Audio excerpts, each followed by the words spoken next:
Hello and welcome to the Redmen TV and the first edition of the Extra Time show. Every week we will look to bring you all the extra Liverpool news that you might have missed, including social media reactions, how the under-23s are getting on and the under-18s, and even how the players Liverpool have been linked with have been doing as well. Of course, with that we'll have all the players who are out on loan and see how they're playing.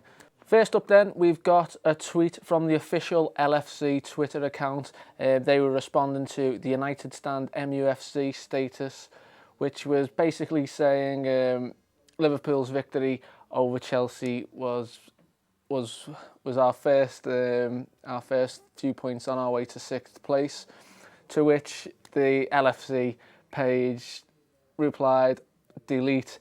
Obviously, then we've got Gary Neville butting his oar in, and he's asking Jamie Carragher on Twitter, did he run the Twitter site? To which Jamie Carragher responds, no, I'd have put Deeney, as in Troy Deeney, because what a fucking result for the Watford men.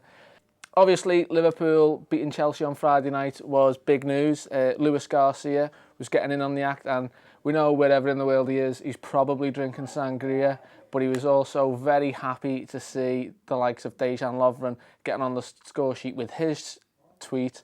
Welcome back, Dejan. Chelsea 0 versus Liverpool 1. Great ball from the magician. And what I like about that is he's capitalised the word magician as though that's Coutinho's actual name. We had Steven Gerrard, who was watching on from America. He had his feet up in the house, and he posted on Instagram, Hendo, hide behind a little monkey face, stop it. Don't stop it, Hendo. Keep doing it. Every week you do that and we'll forget who Steven Gerrard is, which I thought was quite funny. He even said, come on, you Redmen, which is probably a little hint that Stevie Gerrard watches Redmen TV as well. So following on from the Henderson goal, a video of Marco Grujic has been doing around his reaction to what was a wonder goal. Basically, he shits his own pants and he's shocked.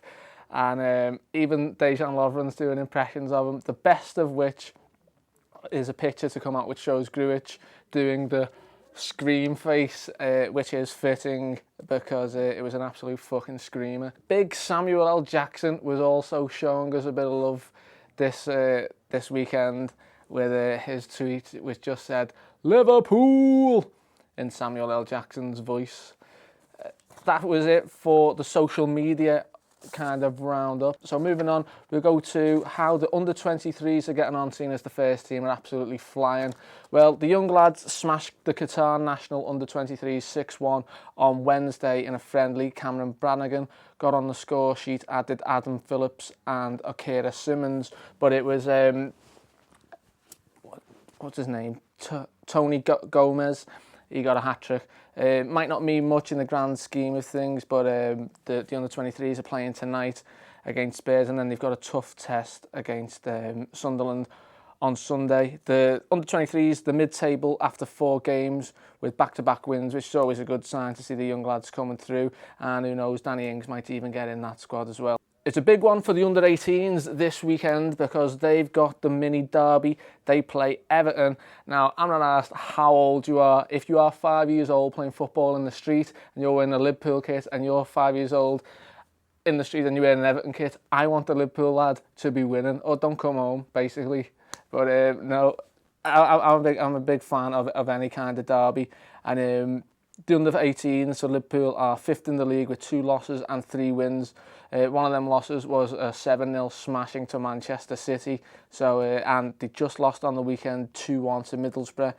In a game where they dominated a lot, really. The one bright spark being Ryan Brewster. I'm not too sure how you say his name.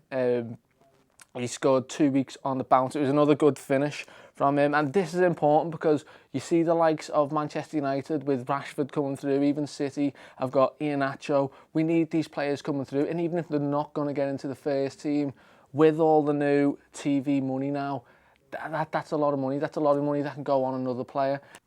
Under 18, they're playing quite well. Rafael Camacho, he's another one to watch. He was unable to play on the weekend because he was away with Portugal, but I think he could be a star in the making, really. Him and Brannigan, they're good players, and as much as we want Hendo, Lallana and Wijnaldum to do well, you do need these type of young players to feature in League Cup games, and if, touch wood, we're in a European competition next season, these are likely to feature in the task where we're going away to Russia.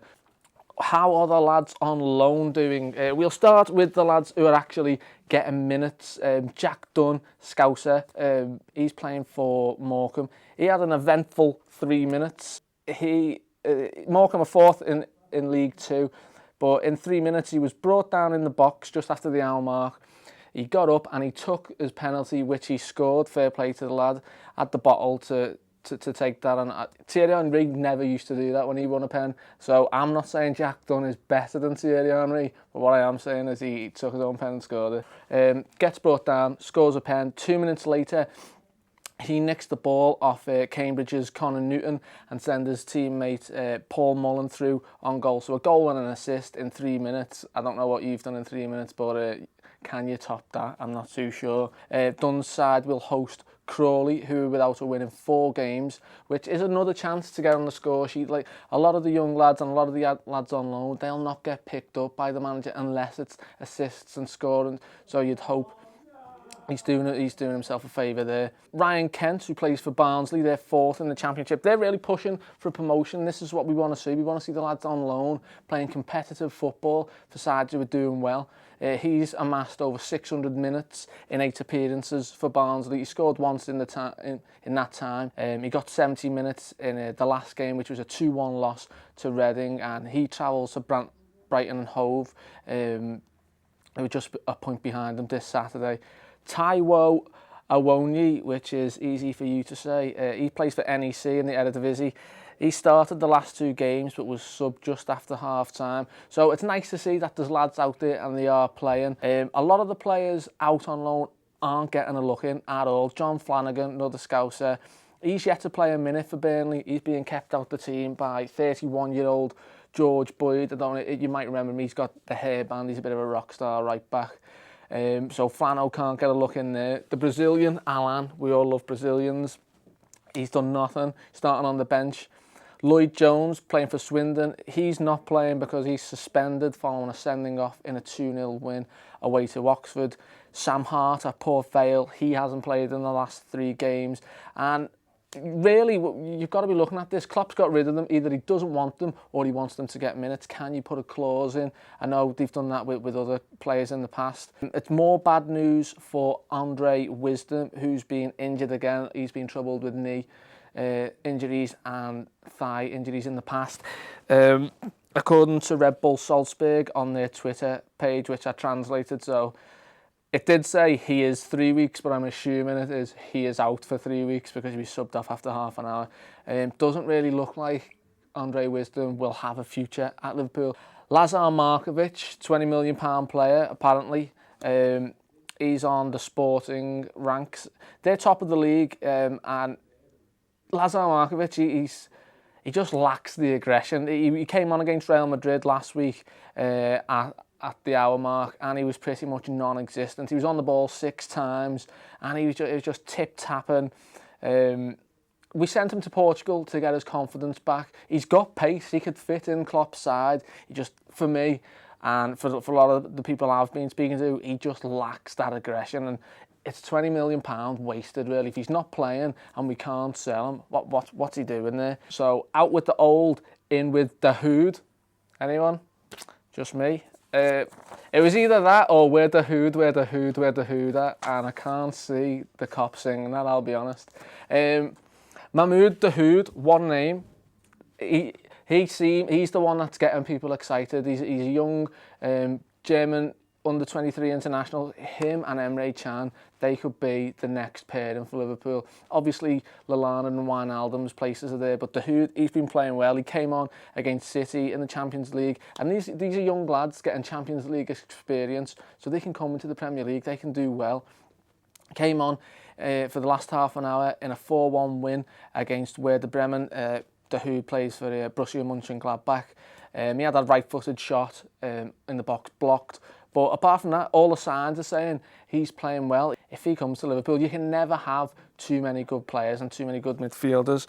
Another midfielder is Christian Pulisic, the American. FSG have made it known that they like him. He made his first Bundesliga appearance of the season and got a goal in a 6-0 romping, nice word, against the SV Darmstadt, 1898. He's made the second consecutive start for Dortmund.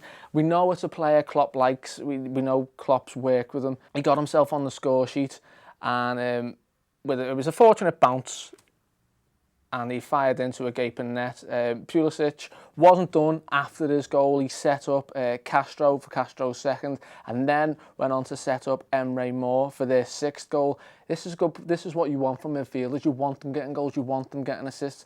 And it's nice to know that the players that we've been consistently linked with, the Hoods, Pulisic and Koric, we're getting linked with, because Ante Koric, he was in action again. He's 19 years old, playing for Dynamo Zagreb. They had a 3-1 win over Lokomotiv Zagreb. Now, he's playing in that kind of Henderson. He's the anchor of a 3-man midfield, but he's versatile. He's playing in the number 10 role, and he's even played on the left this season. Is he a player that Klopp can get in? You'd hope so. He's Croatian. They are churning out good midfielders. Matic, Modric, Rakitic. And with a lad so young again playing in the Champions League, it can only be good signs. And here's the thing, is the answer to the question, why the fuck didn't we sign a left-back? James Milner. He had a worldie of a game against Chelsea. Can he do the job there? He hasn't put a foot wrong yet. Him and Lovren seem to be doing well. And I remember reading somewhere that Liverpool were not conceding down their right flank because it was Milner and Klein, whereas it was Coutinho being defensive with Moreno, who's obviously a fucking head the ball anyway. With Milner there, he'll know what to do now, and Wijnaldum, he'll cover back. So I'm not saying Liverpool don't need a left back. What I'm saying is Milner can do a job until January at least. That is pretty much it for the Extra Time show. With it being the first show, tell us what you like, what you want to see more of, and I'll try and cater it towards that next time round. Thank you very much for watching. Don't forget to subscribe and like.